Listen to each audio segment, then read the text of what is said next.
Yeah, you're right. I'm going to need all the luck I can get. Your lives sounded terrible. And your songs. Really helped to convey that. I mean, Katherine almost moving into a nunnery and then not. That almost could have been really hard for you. And Anne, getting your head chopped off. Surely that means you'll win the competition. Oh, wait, hang on a sec. Divorced, beheaded, died, divorced, beheaded. Oh, wait, never mind. And Jane, dying of natural causes. When will justice be served?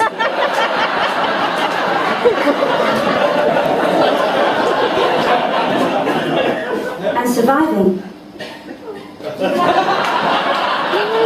Seriously, Anna, all jokes aside, being rejected for your looks, legit sounds really rough.